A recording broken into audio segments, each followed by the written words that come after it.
Today we're taking a look at the ransomware attack against fitness tracker Garmin and Australia's investigation into Google's data collection. Welcome to the Hut6 Infosec Roundup. Hello and welcome, this is the Hut6 Infosec Roundup. My name is Alex James, and first up this week, Garmin in recovery from ransomware attack. Garmin, the US-based fitness tracker and GPS, has this week confirmed that it has suffered from a debilitating ransomware attack which led to a 3-day outage of services. The attack, which took place early last week, is likely the work of Russian cyber criminal gang Evil Corp. It is also thought that the gang used a type of ransomware known as Wasted Locker in its attempts to extort Garmin out of $10 million.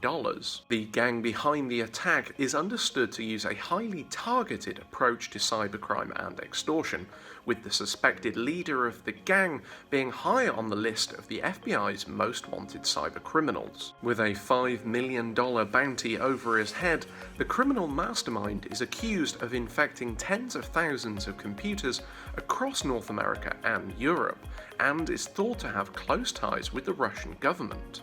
Garmin has stated publicly, "We have no indication that any customer data, including payment information from Garmin Pay, was accessed, lost or stolen." Hoping to resume operations, the company added, "We expect some delays as the backlog of information is being processed." Google accused of Down Under privacy breach. The Australian consumer watchdog has accused the search giant of misleading millions of Australian citizens over the extent of personal data being collected. The Australian Competition and Consumer Commission has launched a suit on the grounds that Google allegedly collected potentially sensitive and private browsing history from its users without obtaining the proper informed consent. The shown statement is the notification in question, an option which, if agreed to, would allow Google to collect third-party site activity and to combine this with user account data to serve up targeted advertisements. The Australian authority alleges that the notification was misleading because consumers could not have properly understood the changes Google was making, nor how their data would be used, and so did not and could not give informed consent.